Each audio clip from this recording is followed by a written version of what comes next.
de la musique et des couleurs, chapitre 4. Le couperet du mental s'abat généralement sur ces expériences spontanées. Et nous avons tous, certainement, des fils, des signes, des bribes de mémoire, mais nous ne savons pas que ce sont des expériences, ni qu'il y a une expérience. Et nous disons des rêves, des impressions, c'est vague, c'est fumeux, et vite recouvert par la logique du monde cartésien qui vient se coller sur nous comme une cloche. On a vite fait de nous apprendre à vivre, c'est-à-dire à étouffer poliment. Après, nous dirons, ce sont des mystiques, ce sont des illuminés, des charlatans, et nous embrasserons nous-mêmes toutes sortes de religions très peu philosophiques parce que nous n'avons pas embrassé la seule chose, simple chose, qui démêlerait tous nos fils. Mais peut-être est-ce bien ainsi. Il faut aux hommes une solide préparation logique et rationnelle pour pouvoir aborder de plein pied la grande, simple vérité sans chavirer dans son air trop large, ni prendre une petite lagune exotique pour le Pacifique tout entier. Il semblerait presque, dans la merveille d'économie de la nature, que chaque mensonge ou chaque aberration d'un âge soit l'enveloppe protectrice d'une vérité encore dangereuse pour nos esquifs rudimentaires, et qu'il n'y a pas de mensonge, peut-être, nulle part, ni d'erreur, mais simplement une vérité qui grandit selon nos moyens. Si l'on pouvait toujours se rappeler du plus large qui est derrière et par-delà, nous aurions vite fait de mettre fin à des querelles enfantines de matérialistes et de soi-disant spiritualistes qui sont seulement les istes de quelque chose qui est à naître et qui n'est peut-être ni leur matière pure, ni leur esprit pur, mais autre chose, sans isme. Peut-être la vraie terre que nous ne voyons pas encore derrière nos lunettes d'homo sapiens matérialistes ou spiritualistes. Les grandes ondes. Mira n'était pas encombrée de ces antinomies, et elle prenait les jongleries de ce monde-ci autant que celles des autres mondes, sans plus, sans moins, dans son regard tranquille, comme un phénomène à étudier, un certain comportement d'une même chose qui n'est peut-être de l'autre côté ou de ce côté-ci que pour nous. Quand il n'y a plus de prison, il n'y a plus de côté, évidemment. Elle faisait de la peinture, elle faisait de la musique, elle jouait au tennis, beaucoup. Elle adorait le tennis depuis l'âge de 8 ans, elle a continué imperturbablement jusqu'à l'âge de 80 ans. La peinture semblait jouer un rôle plus important. Elle aimait les portraits surtout. Les visages humains étaient une énigme plus grande pour elle que les pharaons ou les mathématiques.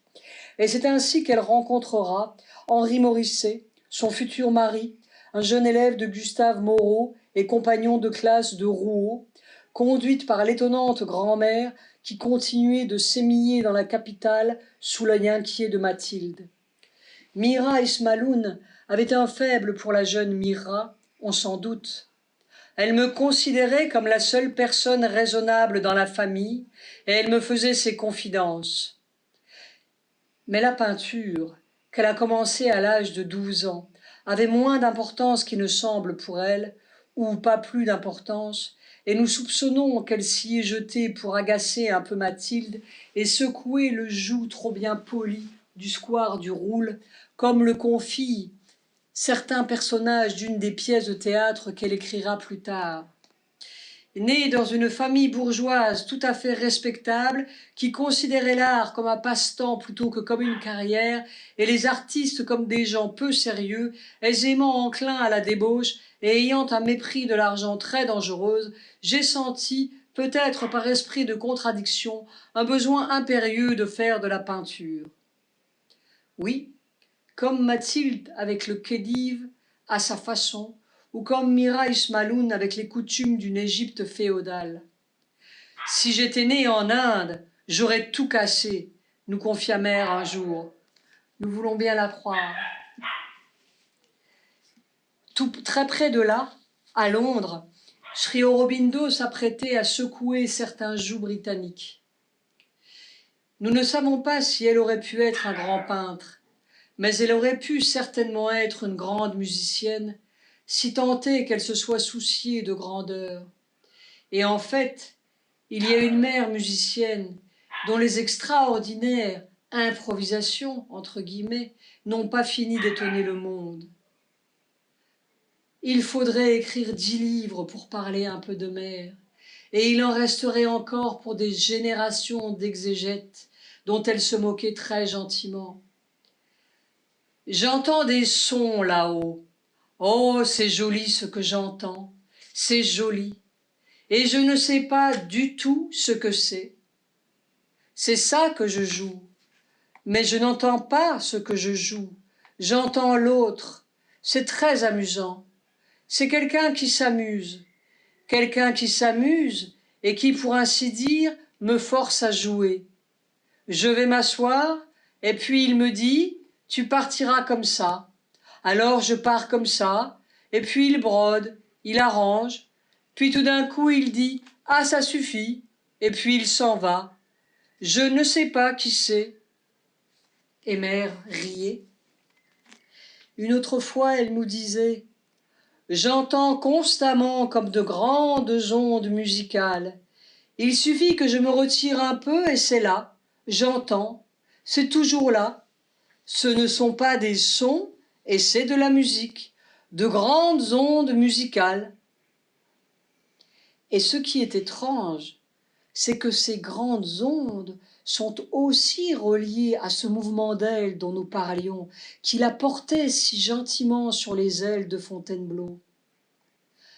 Peut-être notre monde est-il plus rythmique qu'on ne pense, et sa musique plus merveilleuse. Mais il faut d'abord découvrir sa propre musique, dedans. Sinon, comment entendrions-nous celle de là-haut, qui est peut-être dedans aussi, qui est peut-être une même musique partout? Comme nous écrivions certains livres il y a des années, Mère nous a dit soudain « Je ne sais pas comment je peux t'aider, mais je vais t'envoyer de la musique. » Et en effet, ça venait, comme un rythme très vaste et qui était peut-être une musique et qui se revêtait de mots en descendant. Et ça choisissait ces mots automatiquement, comme si le son créait le mot ou attirait le mot semblable, et s'il y avait la moindre pensée, le son était brouillé et tous les mots devenaient faux. La pensée se dessinait en dessous automatiquement, à notre insu presque, comme si elle était produite par la musique, un effet secondaire et inférieur de la musique. Si on perdait le rythme, on perdait la pensée aussi. Peut-être parce que la pensée, comme tout le reste, comme nos architectes, comme nos peintures, nos gestes et nos révolutions, est simplement une traduction de ce grand flot de Shakti qui rythme tout. Si nous savions toujours trouver la coulée pure, quelle merveille! Créer, c'est retrouver la grande musique, c'est s'accorder au rythme pur et le laisser couler. Mais le plus souvent, nous ne nous accordons qu'à nos idées. Nous traduisons à travers des sargasses mentales opaques, et bien entendu le rythme est faux, la pensée est fausse, et toute la vie est fausse. Ce n'est plus le mouvement des grandes ailes, c'est le mouvement de n'importe quoi qui trépide et se cogne à tous les barreaux de sa cage. Si seulement je disposais d'un orchestre de 200 exécutants, s'écriait-elle, ce serait très intéressant. Malheureusement, elle ne disposait que d'un pauvre harmonium à souffler, puis d'un orgue électrique guère meilleur. Alors, il faut rassembler ça comme dans un compte-gouttes, et puis le donner goutte à goutte comme ça. Alors naturellement, c'est très réduit. Mais même ces petites gouttes-là attendent d'être découvertes, et peut-être un jour trouvera-t-elle celui qui saura, pour notre émerveillement, mettre en orchestre ces grandes ondes d'aucune musique humaine. Une sorte de méditation avec des sons.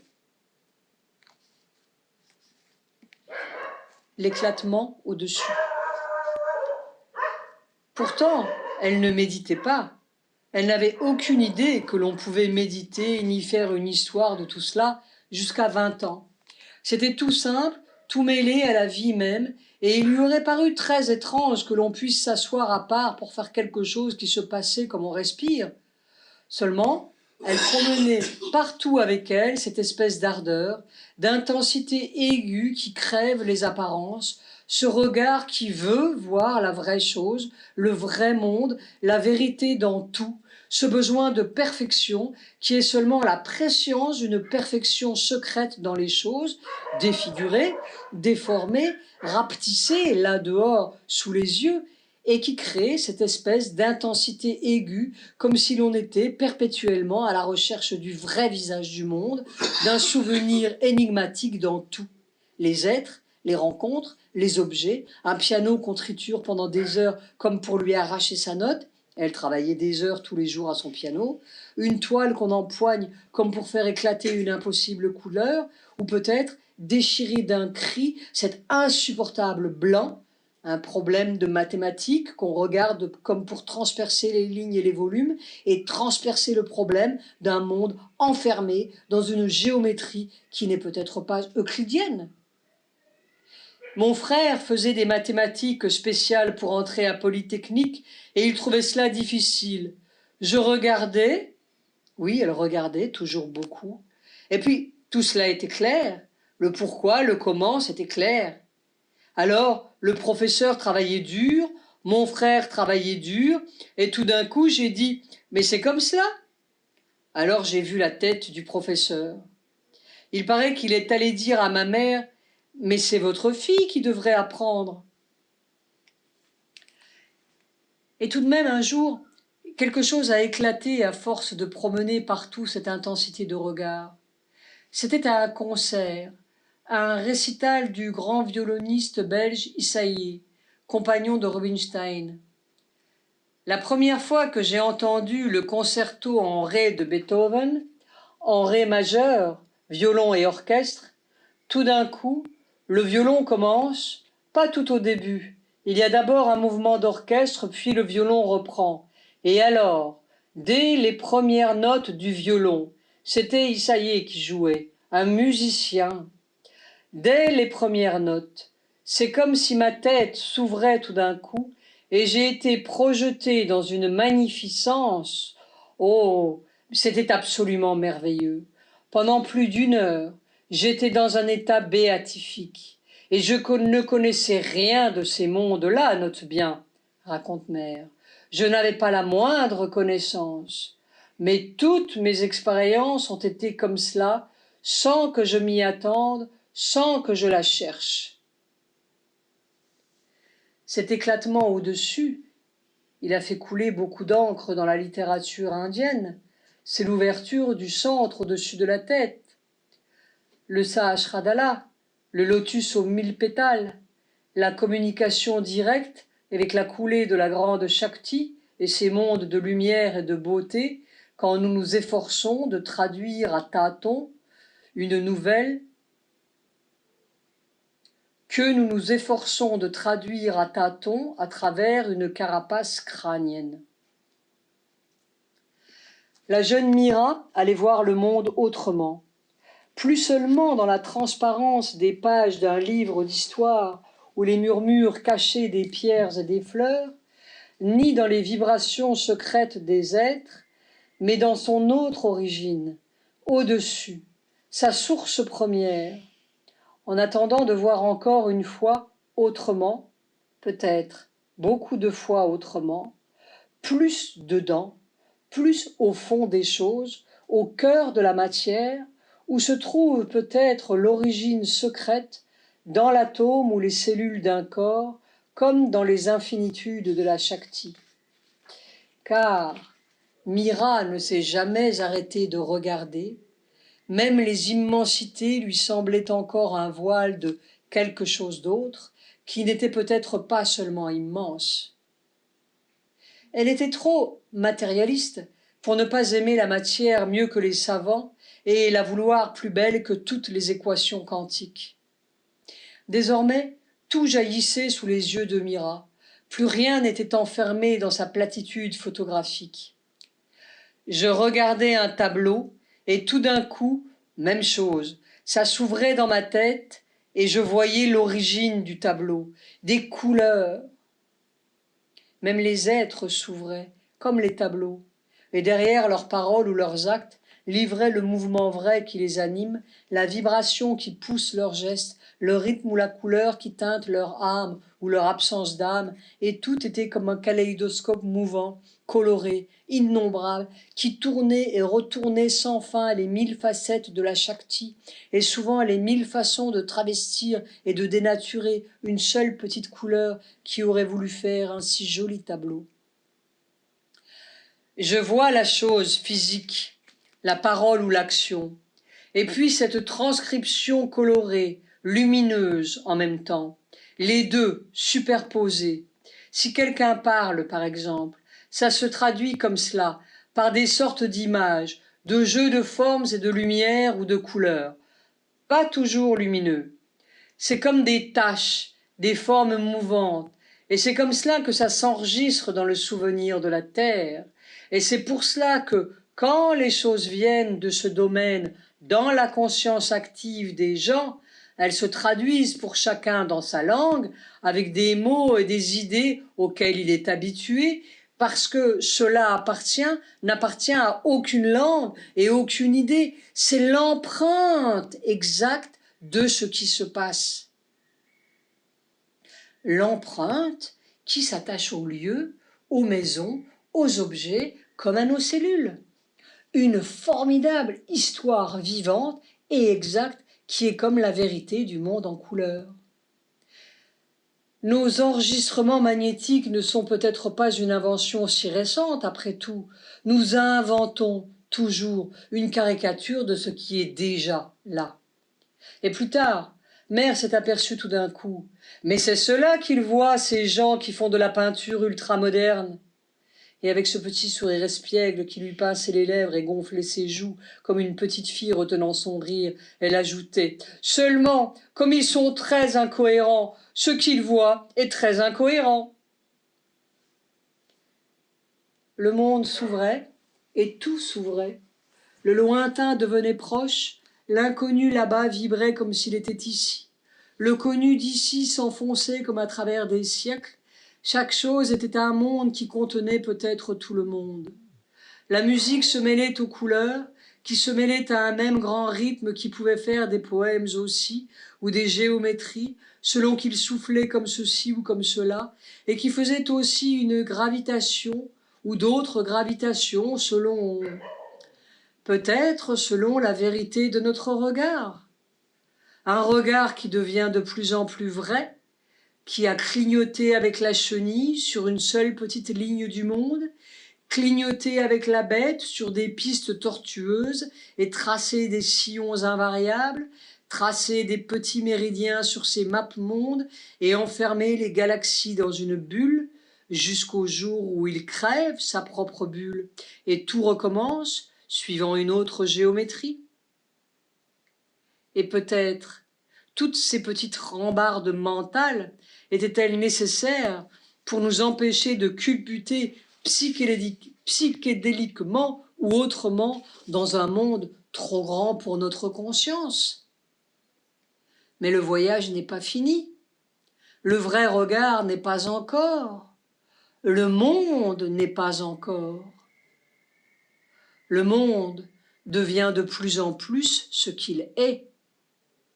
Le monde est un regard qui devient vrai. Il faut grandir dans la conscience.